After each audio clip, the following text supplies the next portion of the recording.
Coba yang ibu panggil, nanti jangan lupa tunjuk tangan. Terus jawab apa? Hadir. Coba, Nahal Farok, Hadir, Bu. Tasya, Hadir, Bu. Adam, Hadir. Jafira, Hadir, Bu. Jihan, Hadir, Bu. Kirana, Hadir, Bu. Ibnu, Hadir, Bu. Dela, Hadir, Bu. Kenza, Hadir, Bu. Rama. Hadir, Bu. Oke, alhamdulillah ya. Hari ini anak-anak hadir semua. Tidak ada yang tidak hadir. Oke. Untuk pembelajaran hari ini kita akan membahas tentang proyek penguatan profil pelajar Pancasila atau disebut juga dengan P5 ya. Kita akan belajar tentang P5 yaitu bertema apa? Bangunlah jiwa raganya. Coba perhatikan ke depan. Nah, di sini Bu Guru akan menyampaikan tugas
beriman, bertakwa kepada Tuhan yang Maha Esa.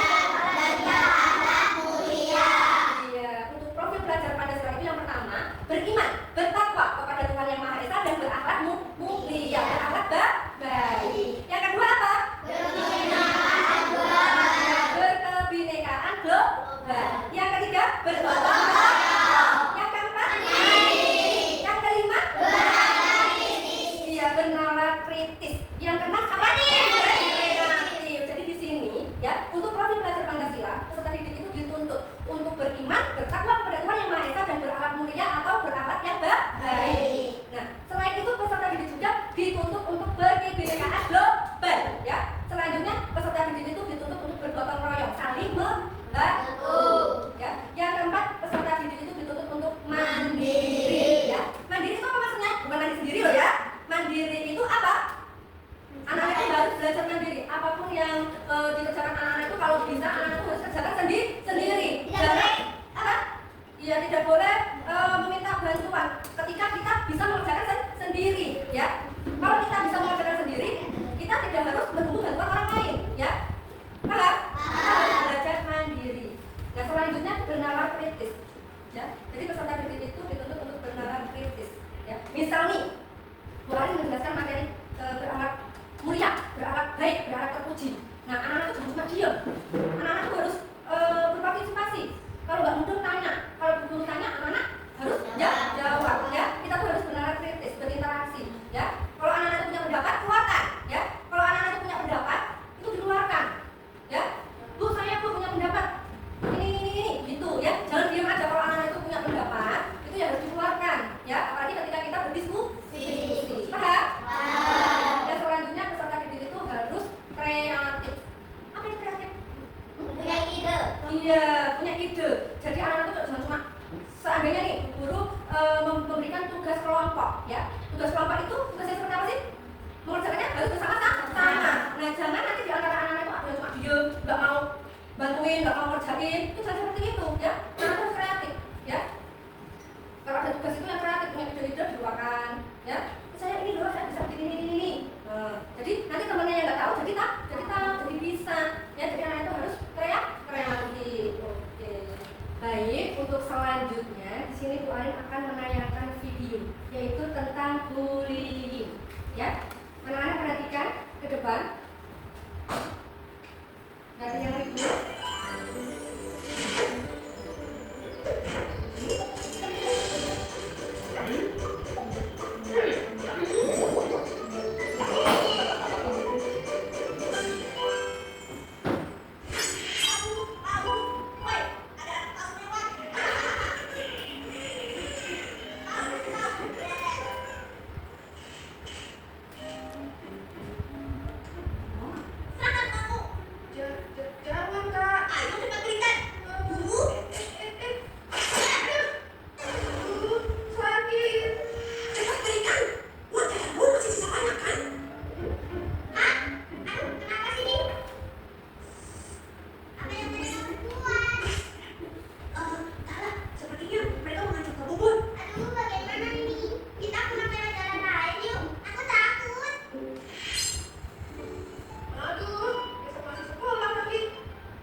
anak-anak menonton atau melihat video tentang apa? Bullying. Ya, tentang bullying. Ya. Jadi anak-anak, ya, di sekolah kita itu harus menerapkan stop bullying atau stop apa? Perundungan. Ya. Kita itu tidak boleh saling menghina, tidak boleh saling mengolok-olok. Kita itu sesama teman harus apa? Harus saling menyayangi, harus saling menghargai. Ya, walaupun kita berbeda agama, kita harus saling menghargai. Sesama teman itu harus saling menyayangi. Tidak boleh yang namanya berantem, tidak boleh yang namanya saling mengolok-olok. Apalagi sampai bawa-bawa nama orang tua, itu tidak boleh. Ya, yang namanya teman, ya, itu keluarga. Ya, yang namanya keluarga itu harus saling menyayangi. Ya, paham? Jadi kita itu harus stop bullying, tidak boleh apa? Menghina orang lain, ya. Jadi kita itu harus bersama-sama, ayo, ya, kita berbuat kebaikan, ya, tinggalkan sifat yang jelek, ya. Mari kita bersama-sama kita berbuat kebaikan, paham? Ya, di dalam pandangan Islam, bullying itu merupakan perbuatan tercela atau perbuatan apa? Perbuatan yang tidak baik. Nah, Islam adalah agama yang menjunjung tinggi nilai-nilai kemanusiaan. Jadi kita sama manusia harus saling menghargai, ya, termasuk menghormati, menyayangi sesama manusia. Nah, oleh karena itu, Islam melarang segala bentuk tindakan yang dapat menyakiti atau merendahkan orang lain, termasuk apa tadi? Iya, termasuk bullying. Stop perundungan. Paham? Nah, di sini ada jenis-jenis bullying. Coba perhatikan. Di sini ada jenis-jenis bullying. Yang pertama ada merendahkan. Nah, merendahkan itu ada berbagai macam. Yang pertama apa? Memukul. Yang kedua? Yang ketiga? Yang keempat? Iya, ya. Di sini ada jenis bullying. Yang pertama merendahkan. Misalnya memukul, mendorong, menendang, nyubit, mukul, ya. Itu tidak boleh. Yang kedua apa? Mempermalukan. Contohnya apa misalnya?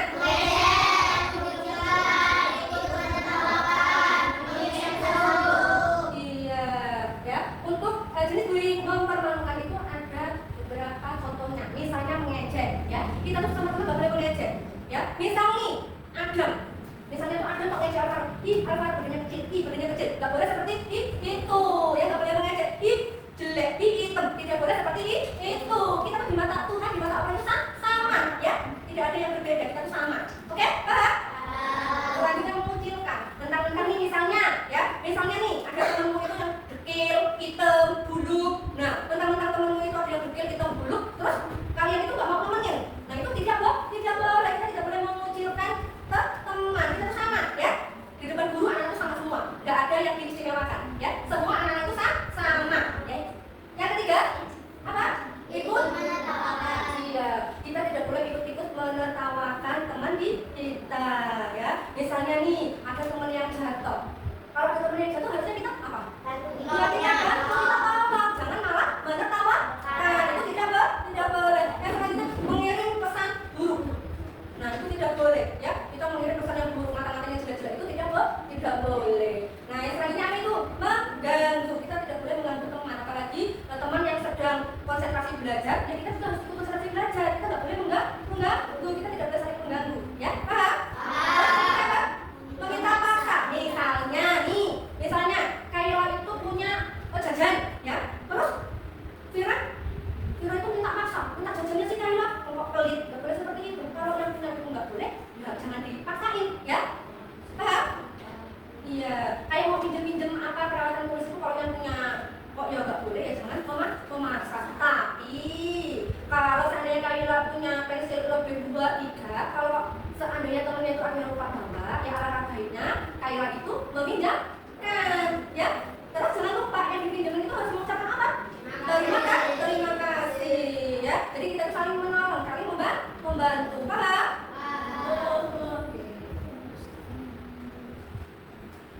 Nah, ya, di sini ada cara menghindari bullying atau perundungan. Coba cara menghindari bullying atau perundungan itu apa saja?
Misalnya ya, kita membantu orang yang kesusahan. Nah, baik, di sini Bu Arin akan mengajak anak-anak untuk berbagi ya. Nah, sebelum kita ke lapangan ya, di sini Bu Arin akan menanyakan cara berbagi itu seperti apa sih? Ya, menayangkan video. Coba sekarang kalian perhatikan.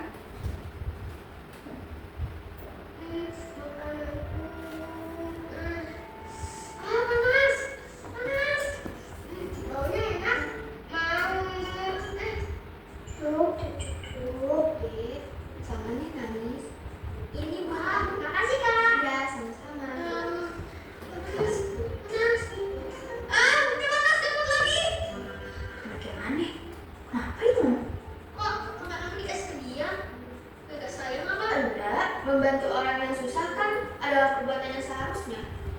Kalau gitu, mau punyaku. Gak usah, tapi terima kasih ya. Kamu anak baru ya? Iya, aku Budi. Salam kenal ya. Namaku Nilo. Salam kenal juga. Yuk, nemenin Budi. Tiap Jumat jangan lupa di like dan subscribe. Oke, barusan anak-anak sudah melihat video tentang apa? Video tentang berbagi. Nah, menurut anak-anak berbagi itu perbuatan yang baik tidak? Baik. Berbagi itu perbuatan yang baik ya. Jadi kita itu kalau punya rezeki yang lebih ya, kita itu harus apa? Bersedekah ya. Kalau ada orang yang kesusahan, kalau kita punya rezeki yang lebih, kita harus membantu. Jangan sampai kita itu kalau punya rezeki lebih kok malah apa? Pamer. Tidak boleh ya. Kita tuh harus punya rasa apa? Peduli ya. Jadi kalau ada orang yang kesusahan, kita harus apa? Ya, harus peduli, harus membantunya. Baik, di sini Bu Arin punya tugas untuk anak-anak yaitu tentang P5. Nah, di sini tugasnya anak-anak itu mengumpulkan barang bekas yang ada di sekitar sekolah kita, yang ada di lingkungan sekolah kita. Nah, selanjutnya setelah terkumpul ini nanti ya. Nanti kan kita mengumpulkan barang bekas ya, yang ada di mana? Di sekitar sekolah kita, di sekitar lingkungan rumah. Nah, setelah terkumpul itu nanti barang tersebut kita jual ya. Nah, kemudian kita kan mendapatkan apa kalau kita jual? Uang. Mendapatkan uang. Nah, nanti hasil uang kita itu yang tadi kita jual barang bekas, nah itu nanti kita itu bisa untuk membantu atau berbagi kepada orang yang tidak mampu. Misalnya nih, kita bisa nanti berbentuk uang bisa, berbentuk sembako bisa ya. Jadi nanti kita nanti mengumpulkan apa? Barang bekas. Nah, setelah terkumpul kita jual dan nanti hasilnya kita apa? Kita bagikan untuk orang yang tidak mampu. Paham? Coba sekarang anak-anak kita keluar, kita cari sampai kita mengumpulkan barang bekas, barang-barang ya. Sudah siap? Oke. Untuk tas peralatan tulisnya dimasukkan.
Wassalamualaikum warahmatullahi wabarakatuh.